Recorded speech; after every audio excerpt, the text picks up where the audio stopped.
Good morning and welcome to Path of Evolution. આજે એક રહસ્યની વાત કરીએ. એક પ્રશ્ન છે. ભગવાન ભગવદ્ ગીતાની અંદર નોટ ઓનલી ભગવદ્ ગીતા, વચનામૃત પણ સમજી લો, મોટા ભાગના આપણા શાસ્ત્રોની અંદર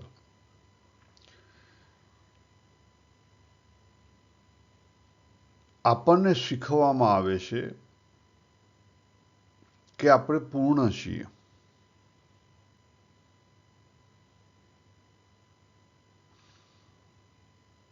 અક્ષરમ અહમ, અક્ષર એટલે પૂર્ણ. અહમ બ્રહ્માસ્મિ, બ્રહ્માસ્મિ એટલે બ્રહ્મ એટલે બ્રહ્મન એટલે પૂર્ણ. એક્સપાન્શન, પૂર્ણ.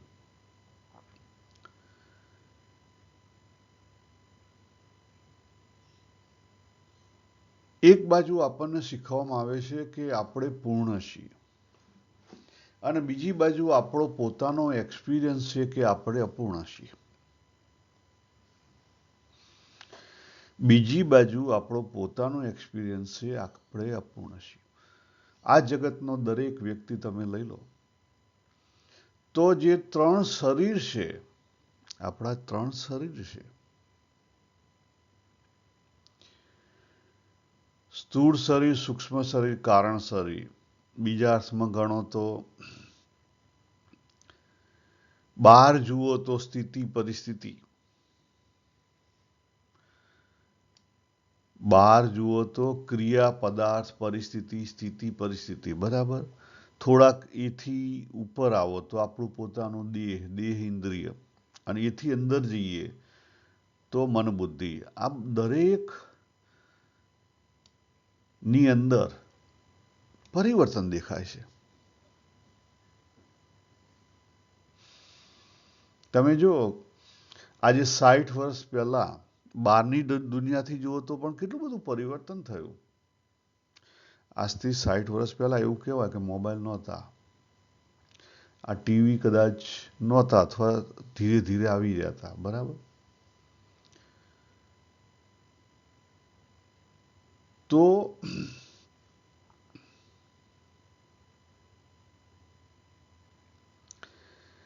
પ્રકૃતિનું જે ફિલ્ડ છે એની અંદર દરેક વ્યક્તિ અપૂર્ણ છે. કેવો છે? અપૂર્ણ. હું મારી વાત કરું, તમે તમારી રીતે જુઓ કે મારા દેહથી જુઓ તો હું ઘણા બધા લોકો કરતા દેખાવ, હાઈટ, બોડી, બીજી બધી રીતે ઉતરતો છું, ઘણા બધા લોકો કરતા ચડિયાતો છું, બરાબર. પછી માઇન્ડથી જુઓ કે બુદ્ધિથી જુઓ, ક્વોલિફિકેશનથી જુઓ, ધનથી જુઓ, ગમે તે પોઈન્ટ તમે પકડો, આ પ્રકૃતિના ફિલ્ડમાં આપણે કમ્પ્લીટ નથી. કોઈ પણ વ્યક્તિ કમ્પ્લીટ નથી, ઇન્ક્લુડિંગ ઇન્ડિયન પ્રેસિડેન્ટ હોય કે યુએસ પ્રેસિડેન્ટ હોય, કોઈ પૂર્ણ નથી, કોઈ કમ્પ્લીટ નથી. તો ભગવદ્ ગીતા તૃપ્તિની વાત કરે છે. જ્યાં જુઓ ત્યાં તૃપ્તિની વાત કરે છે, બરાબર. આત્મના તૃપ્ત. તૃપ્તિ એટલે પૂર્ણતા. પૂર્ણતાનો ઓડકાર એટલે તૃપ્તિ. વચનામૃત છે તો જો પ્રથમનું 25મું શ્રીજી મહારાજે પોતે જ વાત કરી કે પૂર્ણપણું આવે કેમ?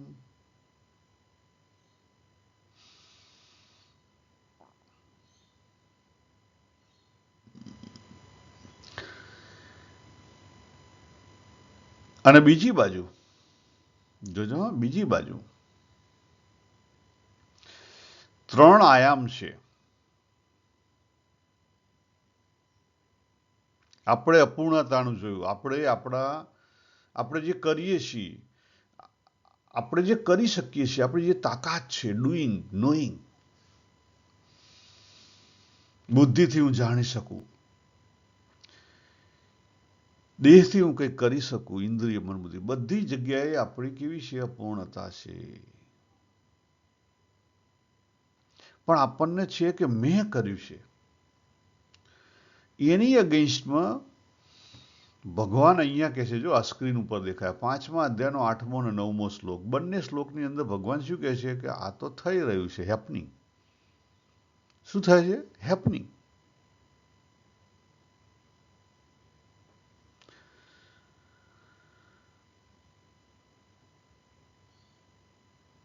અને ત્રીજો આયામ છે ઇટ્સ અ બીઈંગ.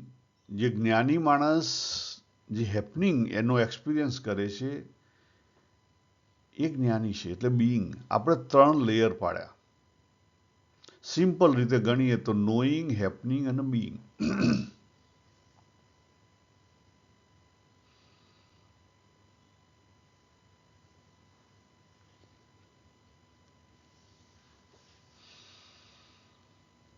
હવે સાચું કેવી રીતે, સાચું શું ને કેવી રીતે, બહુ અઘરો વિષય છે.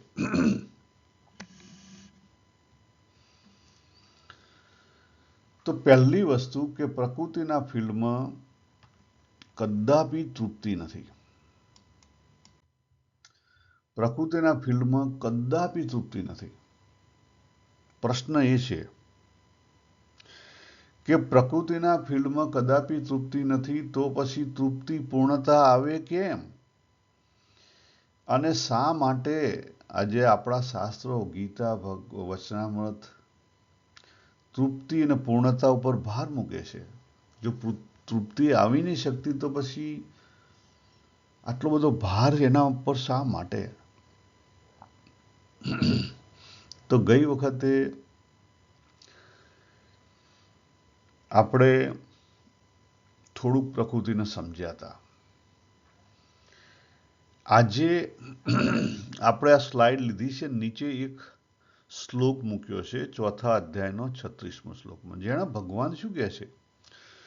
4થા અધ્યાયના 36મા શ્લોકમાં ભગવાન એવું કહે છે, બે જગ્યાએ ભગવાને વાત કરી છે. 4થા અધ્યાયમાં, 9મા અધ્યાયમાં સરખી જ વાત કરી છે કે ગમે તેવો પાપી હોય, ગમે તેવો મહાપાપી હોય,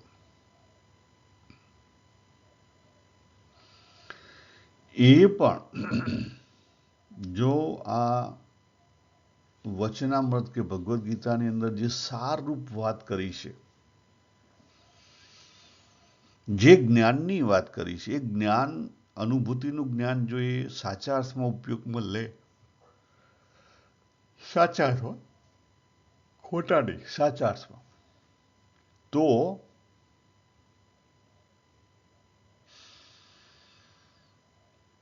આજે પ્રકૃતિ, સંસાર છે જેમાં કદાપી તૃપ્તિ નથી, એની અંદર પણ એને તૃપ્તિનો ઓટકાર આવ્યો. બહુ સારું કહેવાય. પણ કેવી રીતે? આજે આપણે એને સમજવાના. પણ કેવી રીતે?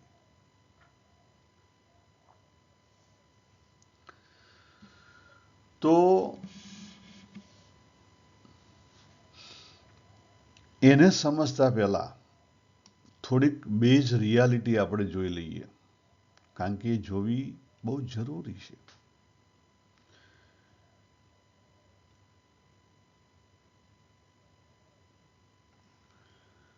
એટલે પહેલો ભાગ જે આપણે આગળ જોયું હતું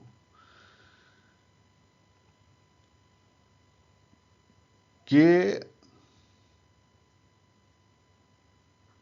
પ્રકૃતિમાં હેપનિંગ થઈ રહ્યું છે, પણ જ્યારે કર્તૃત્વ ધારણ કરવામાં આવે ત્યારે શું થાય છે? ડુઈંગ થાય છે અથવા નોઈંગ થાય છે. એટલે હેપનિંગની અને નોઈંગની વચ્ચેનો ફેર આપણને ખબર નથી. આ ફેર જો આપણને સમજાઈ જાય, એનું જ્ઞાન થઈ જાય, આજે બધી જ્ઞાનની વાત અહીંયા મૂકેલી છે,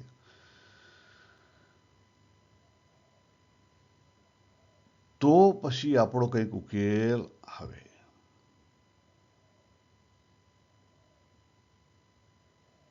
આપણે આગળથી આ પ્રકૃતિ વિશે બધું સમજેલા છીએ, એટલે આપણે વિશેષ આની અંદર નહીં જઈએ. પણ આનો સારનો સાર શું છે? સારનો સાર જો નીચે લખેલું, સાધનની દ્રષ્ટિએ રાગ, કોઈ પણ વસ્તુની અંદર રાગ સ્થિતિ, પરિસ્થિતિ, ક્રિયા ગમે તે એની અંદર જ્યારે રાગ થઈ જાય ત્યારે મુશ્કેલી ઊભી થાય છે.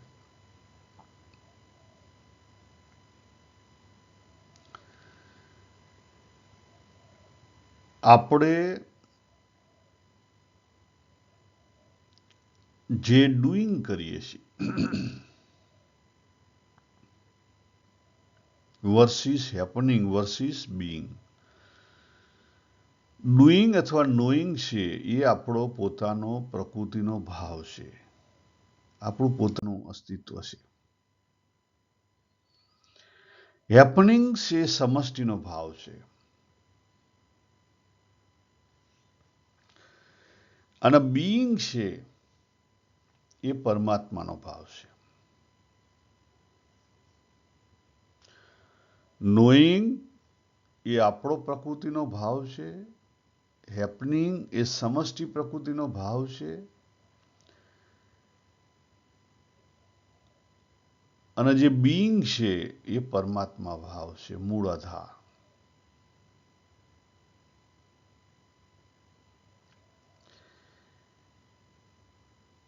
જીવની જે ધારણ કરવાની શક્તિ છે જેને ધૃતિ કહેવાય છે, જીવની જે ધારણ કરવાની શક્તિ છે ધૃતિ છે, ને એના ઉપરથી શું આવ્યું? ધારણાઓ. શું આવી? ધારણા. ધારણ કરવાની શક્તિ ઉપરથી ધારણા આવી. જેવી તમારી ધારણા એવું તમારું કર્તૃત્વ. ધારણા, ધારણ કરવું એટલે કર્તૃત્વ. ધારણા એટલે એનું સિમ્પ્લિફિકેશન કરીએ. ધારણા એટલે બિલીફ, માન્યતા. ધારણા એટલે બિલીફ. જેવી ધારણા તેવું જીવન. અને જેવી આપણી ધારણા પ્રમાણે આપણે જીવ્યા છીએ એવું આપણને ભૂતકાળમાં ફળ મળે. ભવિષ્યમાં ફળ મળે. જેવી ધારણાથી આપણે વર્તીએ એવું ભવિષ્યમાં ફળ મળે. એટલે આપણને જે કંઈ મળી રહ્યું છે, જે કોઈ મળી રહ્યું છે એ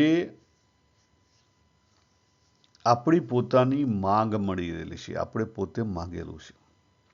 આને આપણે બહુ સરસ રીતે ઘણી બધી રીતે સમજેલા છીએ આ સ્ક્રીનની અંદર, છતાં આપણે જોઈ લઈએ કે આપણો પહેલો પ્રોબ્લેમ છે કે આપણે અનેક બિલીફોમાં ડિવાઈડ થઈ ગયેલા છીએ.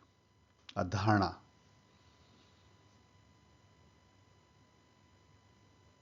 ખ્યાલ આવે? જ્યારે આ ભેગી થાય ત્યારે એ જે ધૃતિ પાવર છે, જીવનો શક્તિ, એ સ્ટ્રોંગ બને. તો પછી કંઈક એ જીવ કામ કરી શકે, ને ત્યાં સુધી જીવ કામ ના કરી શકે.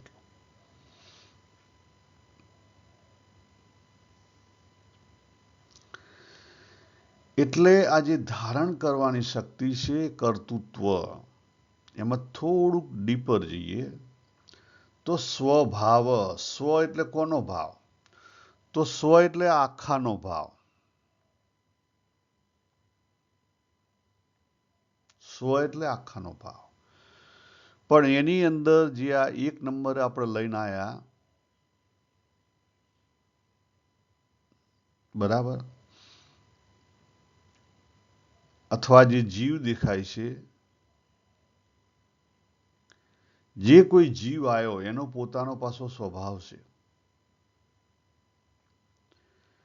હવે જીવનો જે સ્વભાવ છે એમાં બે ભાગ પાડી શકાય. એક તો જે જીવ છે, દાખલા તરીકે હું જીવ છું, માનવ છું, તો મારો માનવીય સ્વભાવ છે. દરેક વ્યક્તિની અંદર માનવીય સ્વભાવ રહેલો છે. બીજો જીવની રિયાલિટી છે, એ પણ સ્વભાવ રહેલો છે. કઈ? આહાર, નિદ્રા, ભય ને મૈથુન. આ એની રિયાલિટી છે. બીજું, જ્યારે જન્મ્યો ત્યારે એનો સ્વભાવ નંબર 1 જે લઈને આવ્યા એ. નંબર 2 એક્વાયર કરેલો સ્વભાવ આપણે અહીંયા ઊભો કર્યો. અને આપણું મોટા ભાગનું 90% કામ આ 1 અને 2 દ્વારા ચાલે છે. 90% કામ સબકોન્શિયસ માઇન્ડ 1 અને 2 દ્વારા ચાલે છે. યાદ રાખો.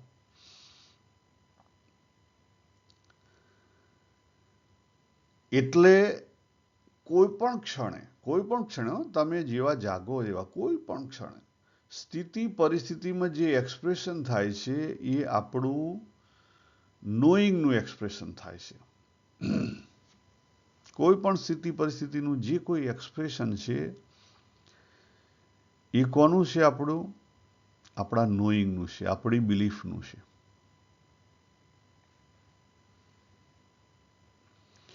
હવે આજે આપણે સ્વભાવની વાત કરીએ તો જેમ પ્રિઝમ હોય અને એની અંદર એક જ સૂર્યનું કિરણ જાય, પણ એ સૂર્યનું કિરણ કેટલા કલરોમાં વહેંચાઈ જાય.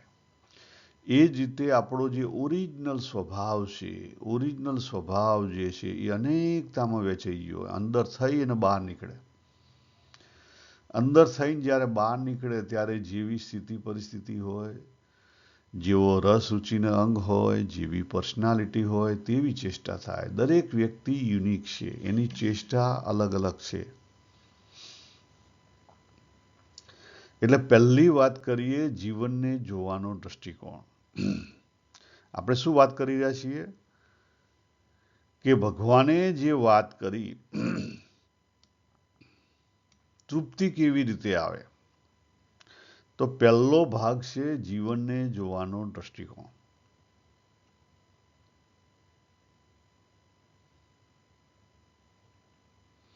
આપણે પ્રકૃતિના સ્વભાવથી કદાપી પૂર્ણ નથી, યાદ રાખો. પ્રકૃતિના ફિલ્ડમાં આપણે કાયમ અપૂર્ણ છીએ. જ્યારે આપણે પ્રકૃતિને આગળ રાખીશું, એટલે કે અપરાનો દ્રષ્ટિકોણ હશે, પ્રકૃતિ દ્રષ્ટિકોણ હશે, ત્યારે આપણને અપૂર્ણતા દેખાશે ને અપૂર્ણતાને જોવી અને એને આગળ લઈ જવી એનું નામ શું છે? નેગેટિવ વ્યૂ, નેગેટિવ દ્રષ્ટિકોણ. અને નેગેટિવ દ્રષ્ટિકોણ આવ્યો એટલે શું આવ્યું? સંશય આવે. શું આવે? સંશય આવે, ડાઉટ. જીવનને જોવાનો બીજો દ્રષ્ટિકોણ છે. જીવનને જોવાનો બીજો દ્રષ્ટિકોણ છે, યસ, એ છે પરા દ્રષ્ટિકોણ, પુરુષ દ્રષ્ટિકોણ, સંશય રહિત અથવા પોઝિટિવ દ્રષ્ટિકોણ. પુરુષ એટલે આપણે જેને હી કહીએ છીએ એની વાત નથી થતી. પુરુષ અને પ્રકૃતિ. પુરુષ એટલે જે બ્રહ્મન તત્વ છે, અક્ષર તત્વ છે, એની વાત થાય છે. અહીંયા તત્વની વાત થાય છે, એટલે ગમે ત્યાં ઊંધું ના લેતા પ્લીઝ.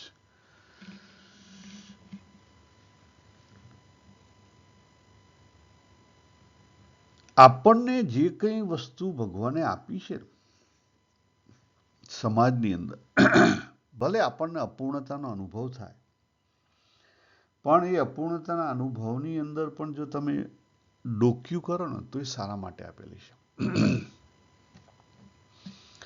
એ સારા માટે આપેલી છે.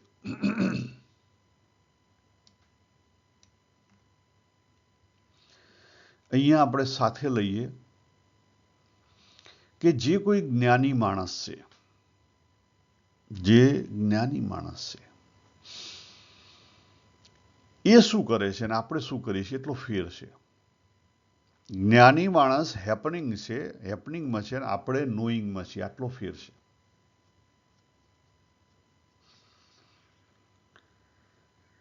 આજે આપણે ભગવાન જે વાત કરી ને કે જ્ઞાનને જાણી લે, તો જ્ઞાની માણસે જ્ઞાનને જાણી લીધું છે, પણ કયું જ્ઞાન, કેવી રીતે, એની વાત કરીએ છીએ આપણે. તો એમણે પ્રકૃતિને જેમ છે તેમ અનુભવથી જાણી લીધી છે. માટે જે જ્ઞાની છે એને પ્રકૃતિના સ્વભાવ પ્રત્યે સંદેહ નથી. કોના પ્રત્યે સંદેહ નથી? પ્રકૃતિના સ્વભાવ પ્રત્યે સંદેહ નથી. કેમ સંદેહ નથી? અનુભવથી ખરાઈ કરી લીધી છે. હું તમને કેટલાક ઉદાહરણ આપું તો ખબર પડશે તમને. પહેલું લઈએ નરસિંહ મહેતા. એમના જીવનનું, આપણે નરસિંહ મહેતાની તો ફિલ્મ બનેલી છે, આપણને એના ઉપરથી ખબર પડે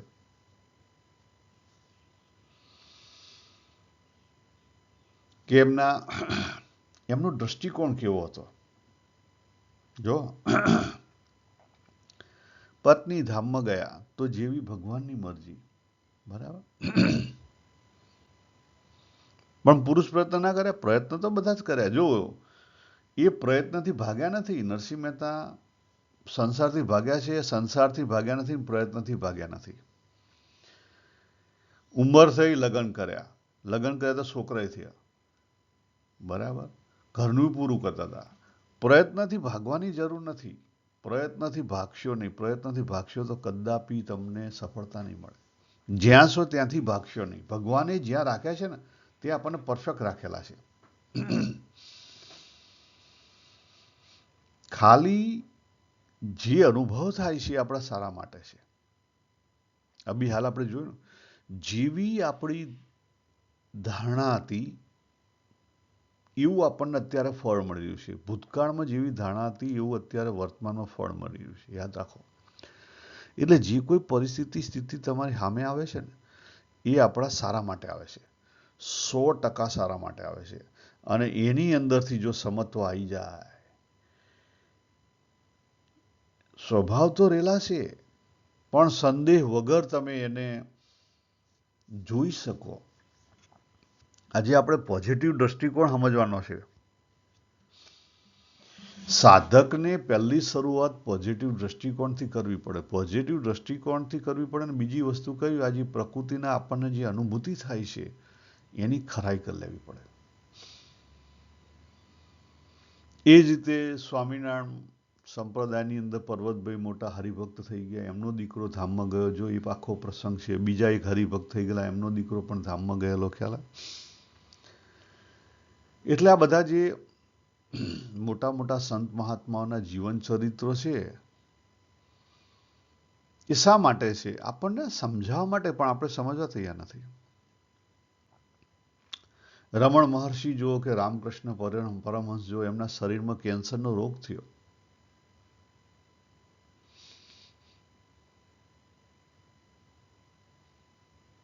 તો એમની તૃપ્તિ અથવા પૂર્ણતા અપૂર્ણ થઈ? ના. પણ મારે કેવું શું છે? સંદેહ. જ્યારે તમને પ્રકૃતિના સ્વભાવમાં કોઈ પણ સંદેહ ના હોય. હવે આપણને તો સંદેહની ખબર જ નથી હોતી. આપણે એટલી હદે લેવાઈ ગયેલા છીએ કે આપણને સંદેહની ખબર જ નથી. હકીકત છે. હા, હકીકત છે. જો ભગવદ્ ગીતા જો, અર્જુનજીને સંદેહ થયો, ડાઉટ થયો, જિજ્ઞાસા થઈ. ડાઉટ થયો એટલે જિજ્ઞાસા ઊભી થઈ કે ભગવાન મારા સંબંધીઓ એમની સામે મારે થોડું લડાતું છે, મારા ગુરુ છે એની સામે થોડું લડાતું છે, અને લડીને પછી કરવાનું શું? પણ બીજા કોઈને પ્રશ્ન ના થયો? થયો કોઈ? એમના કરતા મોટેરા જ્ઞાની એવું કહી શકાય સમાજની દ્રષ્ટિથી, એમના સૌથી મોટા ભાઈ ધર્મરાજ યુધિષ્ઠિર, એમનો કોઈ સંદેહ ના થયો. આપણને આવું થાય છે, સંદેહ નહીં થતો કદાપી. તમે જો આજે કોઈ પોલિટિશિયન છે, ભાજપ વાળા છે, સપોઝ સમજી લો, ભાજપ વાળા તમને મીઠું મરચું ભભરાઈને બરાબર પાણી ચડાવતા હોય, તમને કોઈ સંદેહ નહીં થતો. અને હવે તો રિલિજિયસ એક્ટિવિટી વાળા પણ તમને બરાબર મીઠું મરચું બધું ભભરાઈ અને બરાબર ચડાવે. આપણને એ બધી વસ્તુ ગમે છે. કેમ? કારણ કે કોકની નિંદા થતી હોય. મેં તો સાંભળ્યું છે, ખ્યાલ? સાંભળ્યું છે. કારણ કે હું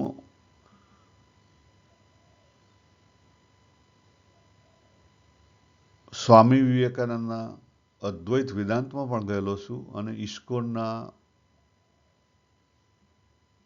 અચિંત્ય ભેદાભેદમાં ગયેલો છું. તો અચિંત્ય ભેદાભેદના જે ગુરુજી થઈ ગયા, એ ઘણું બધું ઘસાતું બોલે, ખ્યાલ? એટલે આ બધી વસ્તુઓ આપણે જ્યારે નેગેટિવ બોલીએ છીએ ત્યારે આપણને મજા આવતી હોય છે. કોકની નિંદા થતી હોય, પોલિટિક્સ હોય, બુરાઈ હોય, આપણે ક્યાં ખૂપેલા છીએ એની ઉપર એ આપણને ખબર પડશે. આપણો રસ જો જોવો હોય ને તો તમને જ્યાં વધારે રસ પડ્યો ને એ ચેક કરો. તમે કોઈ પોલિટિક્સની સભામાં ગયા, કાંઈ કોઈક રિલિજિયસ સભામાં ગયા, તમને કઈ જગ્યાએ રસ પડ્યો? અથવા તમે જો રવિવારે જે સત્સંગ સભા કહો છો ને, સત્સંગ સભામાં મોટા ભાગના પબ્લિક સોશિયલિઝમ માટે આવશે. તમે ચેક કરો. દેખાદેખી માટે આવશે, કોકની નિંદા બુરાઈ કરવા માટે, મારું તારું કરવા માટે. આની ઉપરથી ખબર પડે કે આપણે ક્યાં ફસાયેલા છીએ. આપણો રસ ક્યાં છે, આપણો ગુણ ક્યાં છે, આપણી કઈ એક્ટિવિટીમાં ફસાયેલા છે, આપણને કયો વિષય જાણવામાં રસ છે, ચેક કરો. અને એના ઉપરથી આપણા ગુણની ખબર પડશે. આપણે વાત કરતા હતા રમણ મહર્ષિ અને રામકૃષ્ણ પરમહંસની. આપણે આજે જ્ઞાનીઓ થઈ ગયા, એ લોકોને સંદેહ નથી. જ્યારે આપણે સાધક, આપણે કેવા હોઈએ, સંદેહ ઉપર કામ કરીએ. સામાન્ય માણસ શું છે, સંદેહથી જીવે, અને સંદેહના કારણે ભય લાગે, ભયથી ભાગે.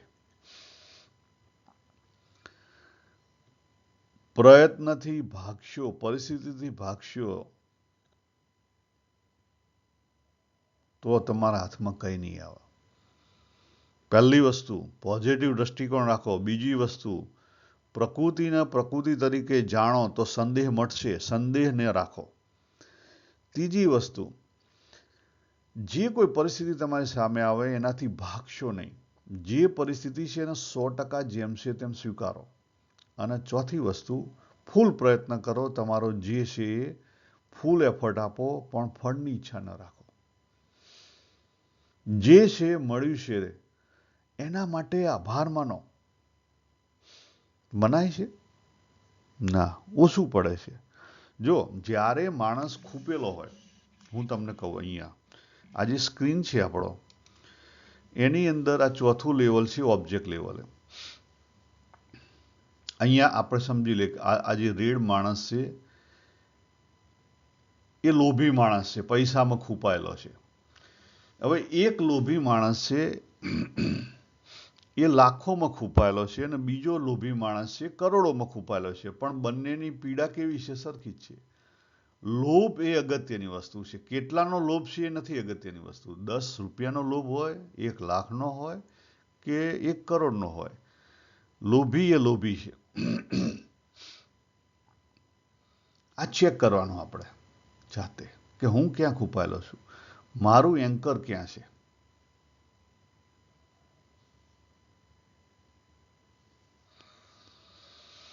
આપણે અંતરદ્રષ્ટિ કરતા નથી, અને એટલા માટે આપણી પ્રગતિ થતી નથી. આપણને કદી તૃપ્તિનો ઓળકાર આવતો નથી. આપણે આગળ જોયું, જે મળ્યું છે તેના માટે આભાર માનો. પણ આપણને જે મળ્યું છે જ ઓછું પડતું હોય તો આભાર કેવી રીતે ના માની શકીએ. જે મળ્યું છે એને સમજો, એમાં આપણો કેટલો પ્રયત્ન, વિચાર કરો.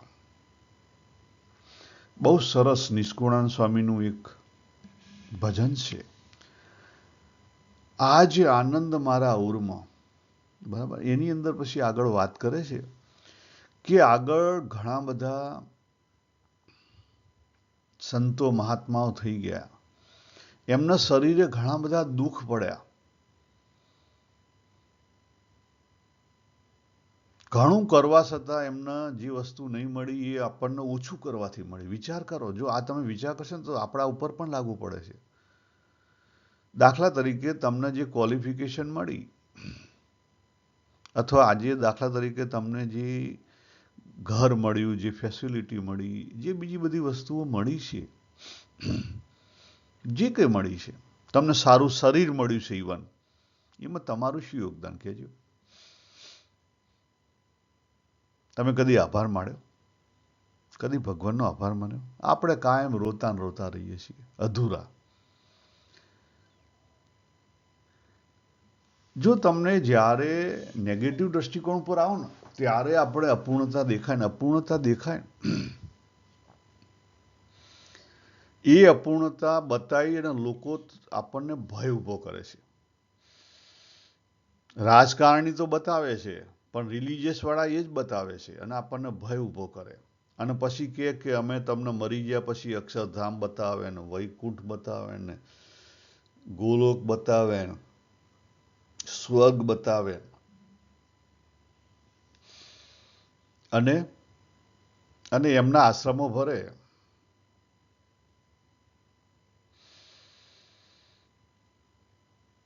કોણ કેટલા સાચા છે સારા છે મને ખબર નથી, પણ જ્યારે માણસ કેટલો લોભી છે, માણસ કેટલી હદે લોભી છે એનું તમને સાક્ષાત દ્રષ્ટાંત મળે. આપણે ત્યાં અમદાવાદમાં કંઈક આસારામ બાપુ થઈ ગયેલા, કેટલા મોટા થઈ ગયા, કેટલું બધું ભેગું કરી નાખ્યું, બરાબર.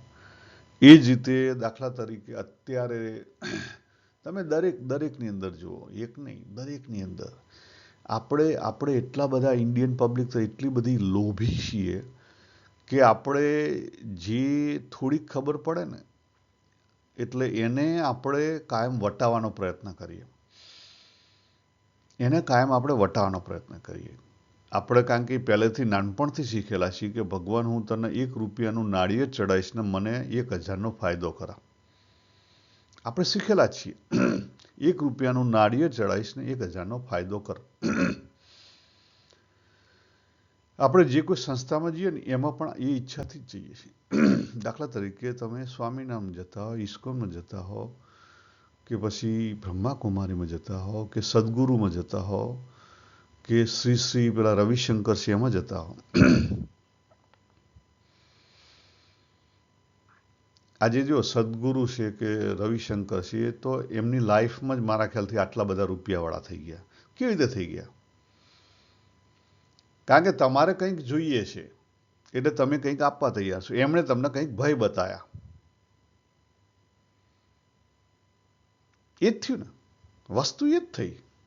તમારે જાતે પ્રયત્ન નથી કરવો.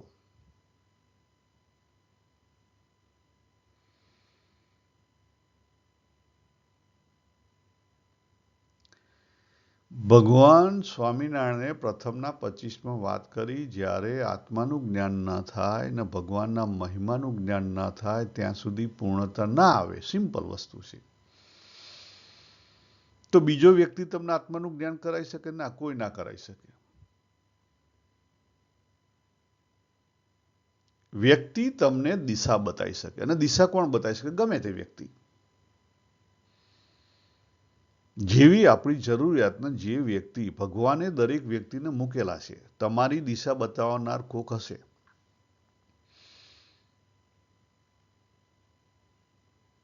આપણે પહેલા બહુ એવું થતું, ગામડે જઈએ ને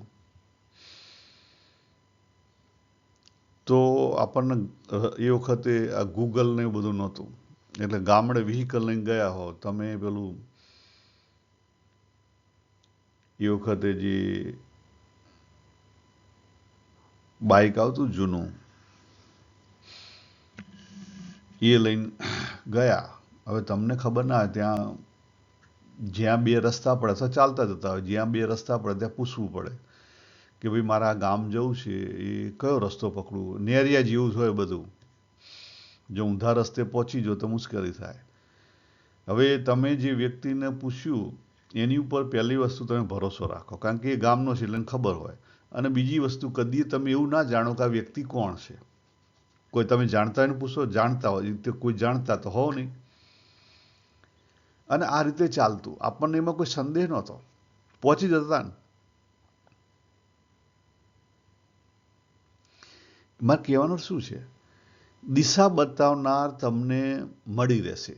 તમે જે જગ્યાએ છો ને એની બધી વ્યવસ્થા ભગવાને કરેલી છે. એની વ્યવસ્થા ભગવાને કરેલી છે. તકલીફ આપણી છે. આજે હું એ પણ કહી દઉં કે જે ગુરુ ગુરુની વાત કરે છે,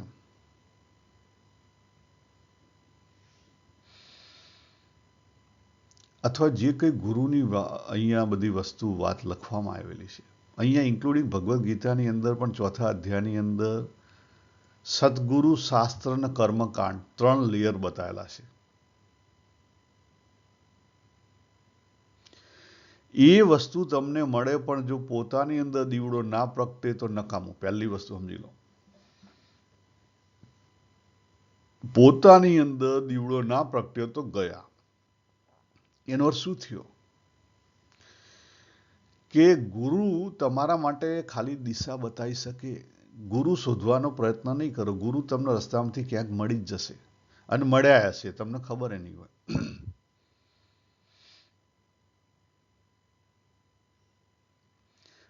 અગત્યની વસ્તુ શું છે, અંદર દીવડો પ્રગટ ના થાય ત્યાં સુધી તમને તમારા આત્માનું દર્શન ના થાય, એનો અનુભૂતિ ના થાય.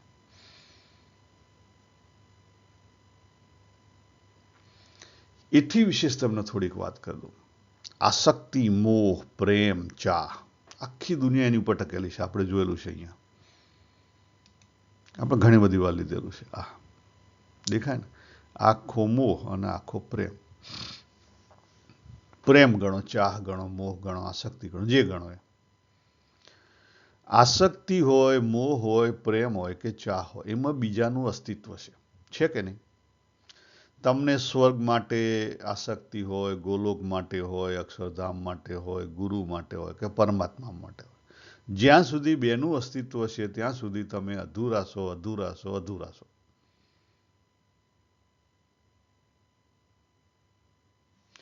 જ્યારે આ જે ચાહ છે,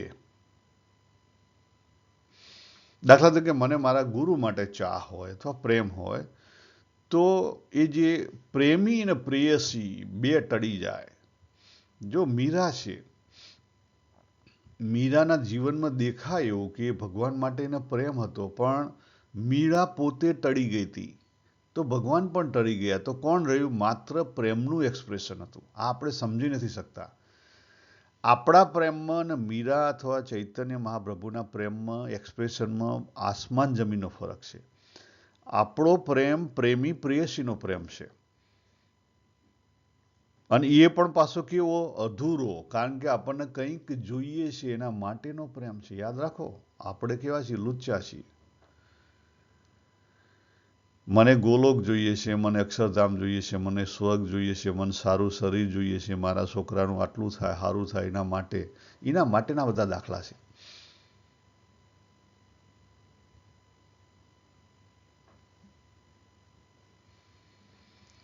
એટલે આપણે જે બધું કરીએ છીએ ને, સત્સંગ એ કેવો છે? દેખાદેખીનો સત્સંગ છે.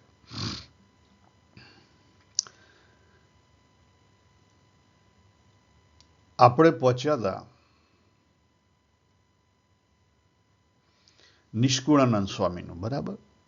કહેવાનો શું છે? આભાર, આભાર માનો. અને એટલા માટે ભગવદ્ ગીતાની અંદર બીજા અધ્યાયની અંદર પણ પ્રસાદની વાત કરેલી છે. પ્રસાદ રૂપ આપણને ઘણું મળ્યું છે, પાત્રતા કરતા વધારે. ચેક કરો. એટલે જે મેળવવું છે ને, એમાં ધીરજ રાખો, ઉતાવળા ના થાવ. જો આપણે કેટલું જોયું, એક તો તમારો વ્યૂ બદલો, બરાબર? બીજી વસ્તુ શું થઈ? આભાર માનો, પછી ધીરજ રાખો, ઉતાવળા ના થાવ. નેગેટિવ વ્યૂ કેમ છોડવાની વાત કરે છે? કારણ કે નેગેટિવ વ્યૂની અંદર અસ્વીકાર થાય. અસ્વીકાર થાય એટલે અસ્વીકાર કરનારો ઊભો થાય, હુંકાર ઊભો થાય. યાદ રાખો, આપણને આપણા સમાજના જે કહેવાતા જે મોટા માણસો છે, એ આપણને મોટા ભાગે ખોટા માર્ગે લઈ જાય છે. પહેલું પ્રકૃતિના અધૂરપ દેખાડે, તમને બિચારાપણું યાદ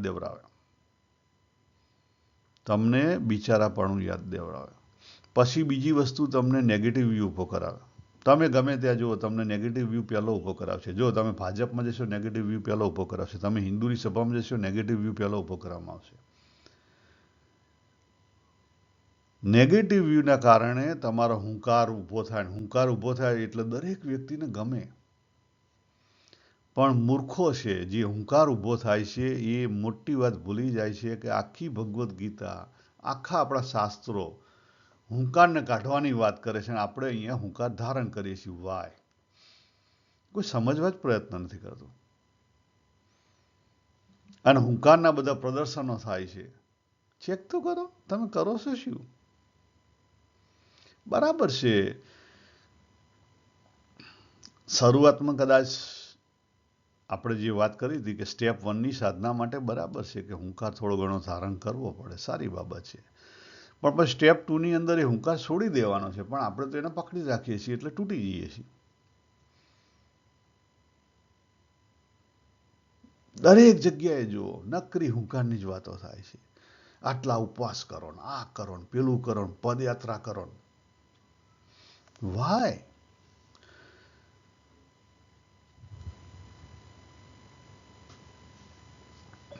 હજી આપણે ઘણો સમય થયો, એક અગત્યની બાબત આની અંદર છૂટી રહી છે, આપણે એને સાચવી લઈએ. દ્રષ્ટિકોણ. અને આપણે જ્યાં છીએ ત્યાં ઊંડા ઉતરવાની વાત. એક બહુ સરસ દ્રષ્ટાંત તમને આપું, જીવતું જાગતું દ્રષ્ટાંત. અત્યારે તો નથી રહ્યા, થોડા વર્ષો પહેલા ધામમાં ગયા બાબા રામદાસ. ડોક્ટર રિચર્ડ અલ્પર્ટ, હાર્વર્ડ યુનિવર્સિટીના પ્રોફેસર. એને દારૂની લત લાગી, ભાઈબંધોની બધાની. એમાંથી ડ્રગ લાયા. એ પોતે યુરોપમાંથી અમેરિકામાં ડ્રગ લાયેલા અને ડ્રગના ટેસ્ટ પોતે જાતે કરેલા. અઠવાડિયું ડ્રગ લઈને પડ્યા રહેતા. તો દારૂમાંથી એમને લાગ્યું કે સારું, આ તો દારૂ બહુ સારો છે, કારણ કે મનનું જે ટેન્શન છે એ બધું ફ્રી થઈ જાય છે.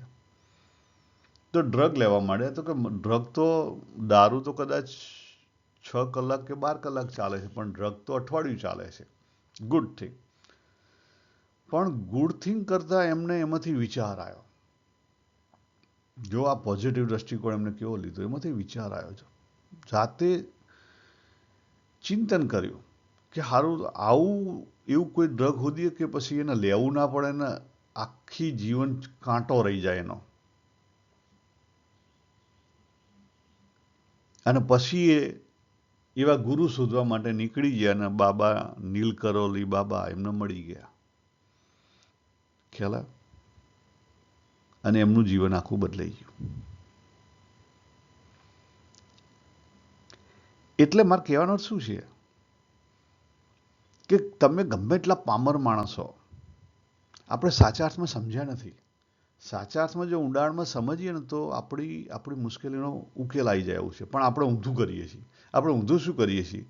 ભગવાને જે વાત કરી એનું કરીએ છીએ. આપણે ભગવાને શું વાત કરી? બીજા અધ્યાયના 62 અને 63માં શ્લોકમાં ભગવાને વાત કરી કે જેનું ચિંતન કરશો એની આસક્તિ થશે, અને જેની આસક્તિ થશે એના માટે પ્રયત્ન થશે, અને જેના માટે પ્રયત્ન થશે એની પ્રાપ્તિ થશે, અને જે અપ્રાપ્ત છે એના માટે તમને શું થશે? હીનતા અને દીનતા આવશે. ખ્યાલ? એટલે જાતે ચેક કરો મહારાજ. જો જે કંઈ આપણી જાણવાની વૃત્તિ છે એ કયા વિષયમાં છે, ક્યાં હલવાયેલા છે, ચેક કરો જાતે, તો આપણને ખબર પડશે આપણો ગુણ ક્યાં છે, આપણે ક્યાં સલવાયેલા છીએ આપણને ખબર પડશે. થોડીક વાત કરી લઈએ જે શરૂઆત કરી હતી, નોઈંગ, હેપનિંગ અને બીઈંગ. નોઈંગ એ આપણે જે કોઈ આપણી મનબુદ્ધિથી જે કોઈ સ્થિતિ પરિસ્થિતિ જાણીએ છીએ, નોઈંગ છે. નોઈંગ એ પ્રકૃતિનો વિકાર છે. ગમે એટલું તમે નોઈંગ કરશો જ્ઞાન, બરાબર, જ્યાં સુધી એ મનબુદ્ધિનું હશે ત્યાં સુધી કેવું છે? અધૂરું છે. વચનામૃત ગઢડા પ્રથમ 51માં આવો પ્રશ્ન પૂછવામાં આવેલો છે કે અમાયિક એવા મનબુદ્ધિથી અમાયિક એવા પરમાત્મા કેવી રીતે જાણી શકાય? ખ્યાલ આવે તમને? તો ભગવાન કયા જ્ઞાનની વાત કરે છે એની આપણે વાત કરી લઈએ છીએ. તો પહેલો દ્રષ્ટિકોણ નોઈંગનો છે, બરાબર છે, નો પ્રોબ્લેમ. નોઈંગ એ ખોટું નથી, પણ એથી આગળ વધો તો તમને હેપનિંગ છે ને એની ખબર પડશે. હેપનિંગ રિયલાઇઝ થશે તો સંદેહ જતો રહેશે.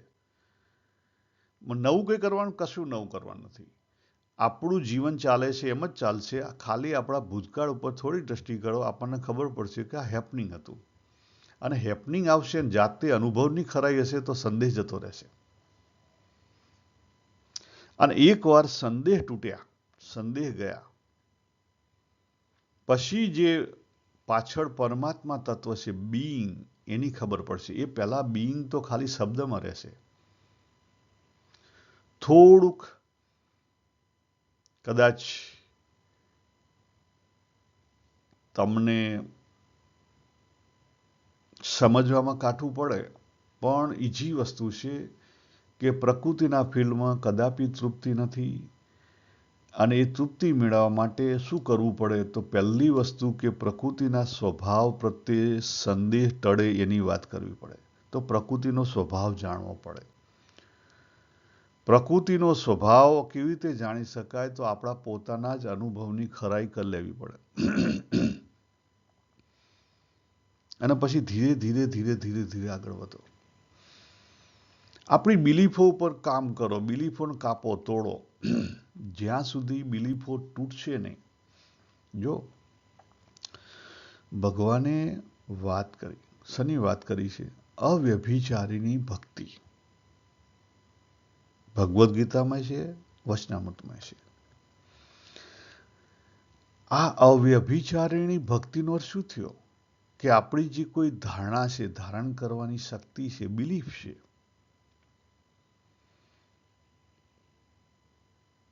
એ બિલીફ કેવી હોવી જોઈએ? અવ્યભિચારી. એટલે કેવું? નો બિલીફ. નો બિલીફનો અર્થ શું થાય? નો ફળની ઈચ્છા. એનો અર્થ શું થાય? નો સંશય. એનો અર્થ શું થાય? માત્ર પરિસ્થિતિનું 100% સ્વીકૃતિ. એનો અર્થ શું થયો? ધ્યાન રાખો. એનો અર્થ શું થયો? હોશમાં જીવો. એનો અર્થ શું થયો? બી હિયર નાવ. વર્તમાનમાં જીવો. એનો અર્થ શું થયો? આવી રીતે જે જીવતો હોય મન બુદ્ધિથી મુક્ત પુરુષ હોય. મન બુદ્ધિ ના હોય, પણ મન બુદ્ધિથી મુક્ત પુરુષ હોય. આ ગુણાતીત થઈ ગયા. ગુણ ના હોય, ગુણ ના વર્તા હોય. ખ્યાલ? આપણી પાસે આ એક જ રસ્તો છે. સંશયથી આગળ નીકળ્યા પ્રકૃતિના, તમારું કામ ચાલુ થશે. પોઝિટિવ વ્યૂ ચાલુ કર્યો, તમારું કામ ચાલુ થશે. આભાર માન્યો, પ્રસાદ રૂપ માન્યો, તમારું કામ ચાલુ થશે. ધીરજ રાખી, તમારું કામ ચાલુ થશે. પુરુષ પ્રયત્ન ચાલુ કર્યો, તમારું કામ ચાલુ થશે. આ સારનો સાર. બિલીફો, નેગેટિવ બિલીફમાંથી પોઝિટિવ બિલીફ કરો, પોઝિટિવ બિલીફમાંથી મેનીમાંથી લેસ કરો.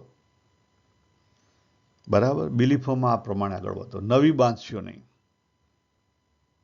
બીજી વસ્તુ, જે કોઈ થઈ રહ્યું છે એમાં સંશય નહીં કરો. આપણે જરૂર નથી ત્યાં ઊભા પણ નહીં રહો. એને જાણવાનો પણ પ્રયત્ન નહીં કરો. એનું એનાલિસિસ પણ ના કરો. જો આપણે ઘણીવાર સત્સંગ સભામાં જઈએ પછી લોકો નરેન્દ્ર મોદીની વાતો ચાલુ કરી દેશે. ભાઈ આપણે કંઈ જરૂર નહીં, માથાકૂટ શું કરો? સમાજની વાતો ચાલુ કરી દેશે.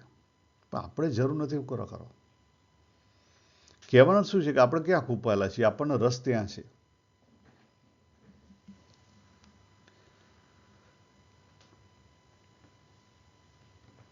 તો આખો દ્રષ્ટિકોણ તમે જો બદલશો ને, પોઝિટિવ દ્રષ્ટિકોણ એટલે એ રીતનો ખાલી કે પોઝિટિવ વાત એવી રીતે નહીં.